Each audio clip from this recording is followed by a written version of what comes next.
14 na taong gulang lang pero mga bugaw na umano ang dalawang inaresto sa isang resort sa Quezon City.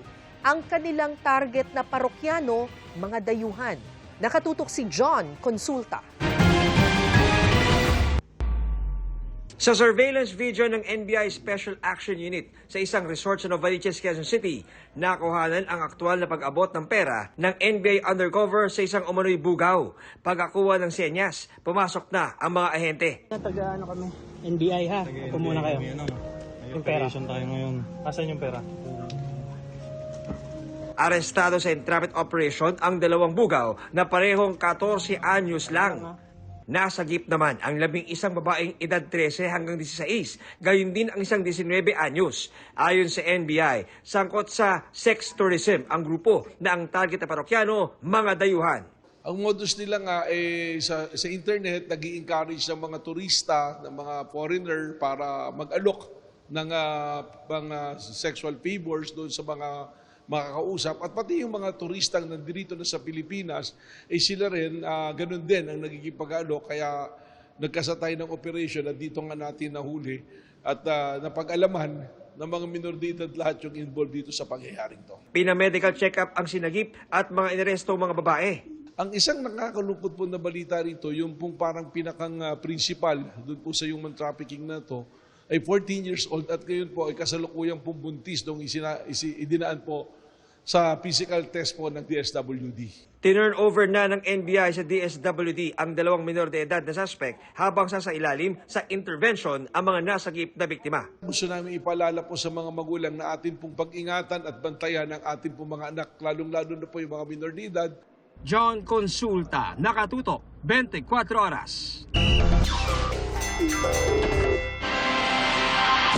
Singtaas ng kanyang talon ang pangarap ni Leonard Grospe na umuukit ng pangalan sa larangan ng high jump. Gold medalist na sa Asia, nakapag-set pa ng bagong national record. Let's get in the game sa pagtutok ni Martin Javier.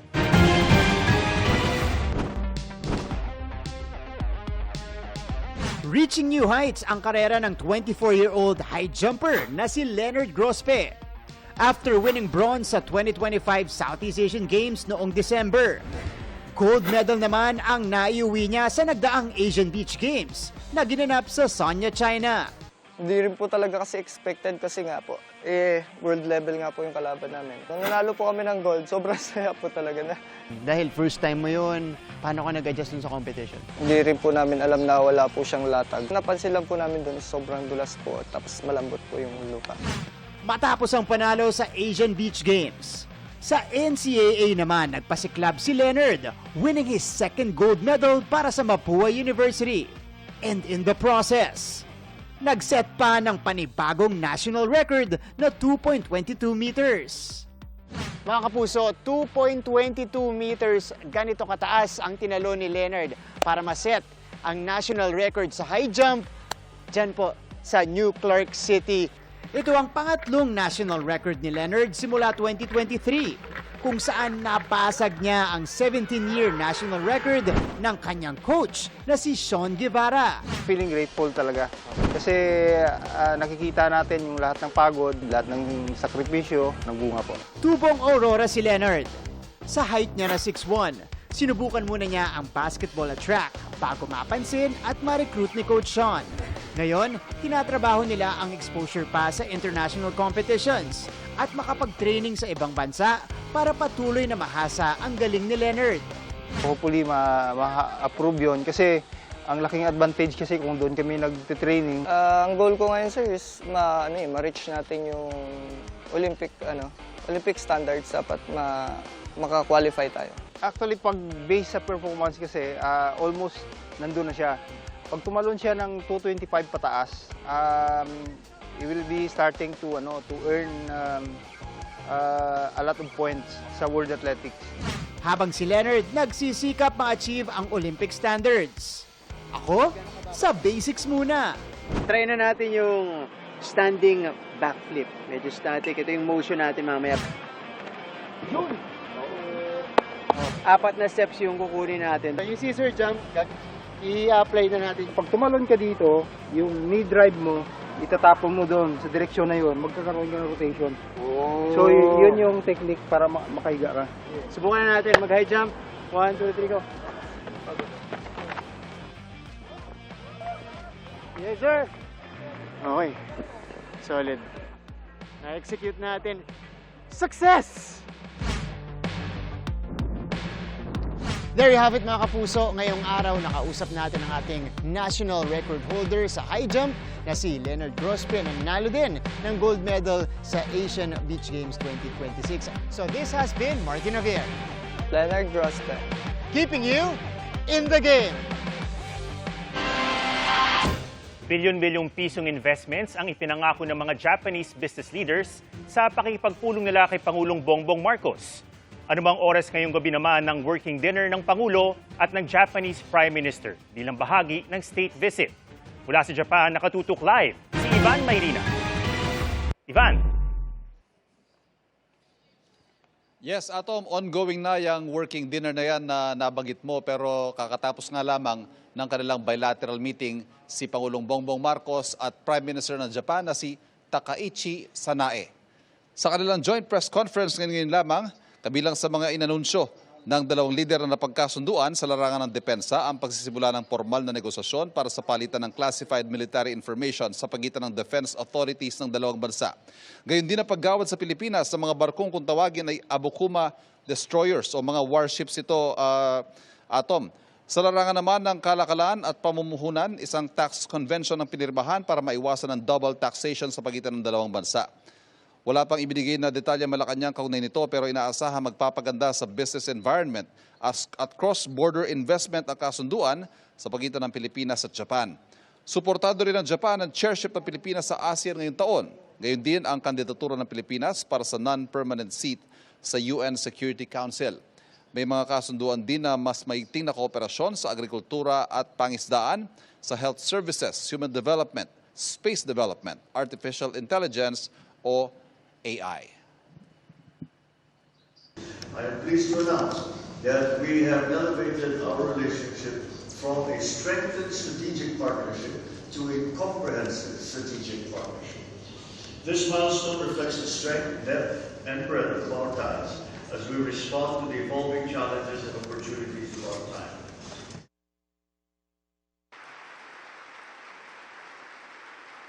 Bago ang pulong ngayong gabi ay nagtalumpati si Pangulong Bongbong Marcos sa joint session ng National Diet o yung Kongreso ng Japan. Ipinaalala ng Pangulo ang lumalim pa ugnayan ng Japan at Pilipinas mula na magbalik normal ang diplomatic relations ng dalawang bansa, 70 taon na ang nakakaraan. Anya, hindi lang kaibigan kundi katuwang at kakampi ang Japan na sumusuporta sa Pilipinas kaugnay ng tensyon sa South China Sea. This partnership finds concrete expression in our deepening defense and security cooperation through frameworks such as the Reciprocal Access Agreement, the Acquisition and Cross-Servicing Agreement, and Japan's Official Security Assistance Program, which supports the Philippines in enhancing its maritime domain awareness and defense capabilities. Magkakasunod ang business meeting sa Pangulo ngayong araw na ayon sa Malacanang ay nagresulta ng mahigit 56 billion pesos na pangakong investment sa electronics at shipbuilding sa Pilipinas. Hanggang 10,000 ang malilikhang trabaho dahil sa pamumuhunan ito. Hiwalay pa dyan ang naunang $3.4 billion sa pangakong investment na bunga ng mga pulong sa mga business leaders ng Japan. Japanese companies have long been part of the Philippine story. But today, I want to say this clearly. You are no longer just investors in our economy. You are the builders of our economy. Every time there's investments in the Philippines, no, it's not just the income that it provides to the Philippines, but it's also the jobs that it provides. Kahapon, nasaksihan din ng Pangulo ang paglagda ng mga kasunduan ng mga pribadong kumpanya para sa pagdevelop ng AI-powered smart city sa Makati. Meron din para sa digital finance at digital marketing. Ang pakinabang dyan ng mga mamamayan ayon sa DTI, mas mabilis at mas maginhawang transaksyon para sa mga negosyante at consumer. Atom, bukas ay balik Pilipinas si Pangulong Bongbong Marcos pero bago yan ay may nakatakda siyang press conference kung saan inaasahang sasagot siya sa ilang mga mahalagang issue dyan sa Pilipinas tulad na lamang ng mga pinakahuling pangyayari sa Senado. Atom. Maraming salamat, Ivan Mayrina.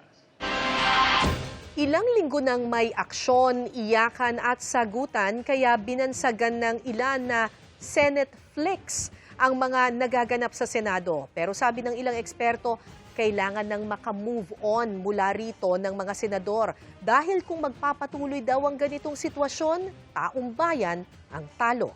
Nakatutok si Sandra Aguinaldo. Why are we railroading this process, Mr. President? You cannot just ram down our throat something that numbers can dictate. I move that we divide the House. Isa na ito marahil sa pinakamainit na mga tagpo sa kasaysayan ng Senado. Ang mainit na debateng nag-ugat sa mosyon sa pag-amyenda sa rules para payagan na makaboto online ang isang senador kung hindi siya makadalo ng pisikal sa sesyon. Nauwi sa sagutan ng ilang taga-mayorya at minorya na tila ba nagkapersonalan na. Madam President, without giving meaning to anything, ito pong mahirap kasi kung wala po tayong legal background dito. Kaya sinasabi ko na nga po, hindi po bagong motion ito eh. Hindi siya bagong motion. Madam President, point of order. Ad hominem. Sinasabi ko lamang po, ang sinasabi ko lang, kanina ko po sinasabi, hindi po tama yun. Section 130, kasama niya ay walang kinalaman, walang alam sa batas. Umabot pa sa tila, nagbukas ng mga sugat na hindi pala naghilom. Yan ay nang emosyonal na balikan ni Senate President Pro Tempore Loren Legarda kay Senador Kiko Pangilinan ang kanyang karanasan ng canvassing ng 2004 presidential elections. Si Pangilinan ang co-chair ng National Board of Canvassers noon nang questionin ni Legarda ang resulta ng botohan. Are we now curtailing my right to speak, Mr. President? Please know that I would never curtail your right to speak. Just as in 2004, I believe you were seated. And I was a vice presidential candidate of FPJ then, and my microphone was closed, and my right to speak was closed, was not given. I remember that time now, and the word noted was said to me. Can be discussed. Pero bago ang walkout ng minorya noong Martes, nauna nang nagkagirian si Pangilinan at Senador Robin Padilla dahil sa kanya umunong pagtaas ng boses. Paano natin pag-uusapan yung ibang... And for the record, Mr. President, I still have the floor. Ako ba natakot? Ako nang takot sa iyo. Ikaw nga naninigaw. Ikaw naninigaw, ako nanakot. Sir, hindi ako tumaas ang boses. Kita mo, iba meaning sa'yo ng sigaw at tumaas ang boses. Okay ba yun? At matapos ang putukan sa Senado, lumutang din ang samaan ng loob. Some of you I've known for 20 years, 10 years, and I didn't even hear any of you say, "Kamusta na kayo dyan?" Napakasakit na sa akin. Sobrang sakit. Nariyan pa ang sunod-sunod na palitan ng liderato ng Senado. Mula May 2024, nagkaroon na ng 4 na Senate President. Si Senador Mig Zubiri na pinalitan ni Senador Chis Escudero na sinundan ni Senador Tito Soto at ngayon si Senador Alan Peter Cayetano. Ang biro ng ilan sa social media sa dami ng ganap sa Senado, tila nanonood na raw tayo ng Senate flicks. Pero nababahala rito si dating Senate President Franklin Drilon. Pinapakita raw kasi ditong hindi matatag ang liderato sa Senado. Sa 24 na taon na ako sa Senado, ito ang pinaka-unstable leadership. 13-11, pagkatapos yung isa sa 13, nagtatago on the run. Kaya effectively, ang boto 12 lamang. Kaya mahirap kaya yung quorum. Madaling i-question eh. Hindi raw ito maganda para sa ating demokrasya, sabi ng ilang analyst. May stalemate sa Senado. Ang kalungkot-lungkot, hindi maganda to sa imahe ng demokrasya. Kung magpapatuloy daw ang sitwasyon, ang taong bayan ang talo. Sana sa isipin ng mamamayang Pilipino, talo tayo dito eh. Diba sabi nga nila pag nagbabanggaan at nag-aaway yung elepante, yung grass yung nagsasuffer. Tayo po yung grass. Okay. Kasi wala naman po tayong kapangyarihan, pinahiram natin sa kanila, ngunit ginagamit nila sa sarili nilang agenda at inaabuso. Kaya payo ni Drilon, kailangan palitan nila ang kanilang pananaw at siguro yung kapakanan ng bayan, yun naman ang kanilang titignan. Hindi lang yung kanilang mga selfish political ends. Sila po ang may tangan ng kapangyarihan, kaya nasa kanila din ang solusyon. Sandra Aguinaldo, Nakatutok, 24 Oras. Nakulayan nyo na ba ang inyong planong mag-swimming bago matapos ang tag-init? Kung hindi pa, galaw-galaw dahil naunahan na kayo ng mga kalabaw. Sa isang nagva-viral na video, kita silang nakahilerang nagsiswimming sa Laguna de Bay. Kuya Kim, ano na? Hindi daw ugali ng tagapagbilaw keso na si Jessa na magbilang ng kalabaw o magyabang. Pero sa nag-viral niya ngayong video, literal na binilang niya ang mga ito. Paano ba naman ang mga kalabaw na kanyang namataan nagsiswimming sa kanyang harapan? Kalabaw! Oh my God! O kahoy! Galiaw, kalabaw yan! Kalabaw. Totoo ba yan? Ang viral video kuha ni Jessa nang magbakasyon siya sa isang resort sa gilid ng Laguna de Bay, sa Cabuyao, Laguna, doon pang nakaraang taon. Nakita namin yung isang kanin ng Carabao nag-swimming. Yung pinakang nauna sa kanila is yung pinakamalaki ay yung pinakang nanay. Sinusundan mo yung pinakang nanay niya siguro yun. Sumasamba rin siya. Parang hindi rin siya siguro marunong pang naglangoy. First time namin makakita Carabao na naglalangoy. Sabi ng po nung mga tagal is normal naman daw po yun. Pero bakit nga ba hilig ng mga kalabaw ang magtampisaw o magbabad sa tubig, ilog, putikan o lawa? Kuya Kim, ano na? Makapal ang balat ng kalabaw pero kaunti lang ang sweat glands nila. Kaya di tulad natin mga tao, hirap sila magpawis. Itong mga kalabaw natin, they are going to the waters, no? For example, in a river, to wallow. Yung ginagawa nila to at least dissipate heat pag sila ay naiinitan para bugawin yung mga insekto na nasa katawan nila.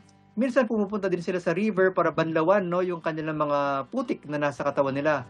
Ang putik o tubig sa kanilang balat, nagsisilbi rin nilang proteksyon laban sa lamok, langaw, garapata, at iba pang insekto na dumidikit sa kanilang balat.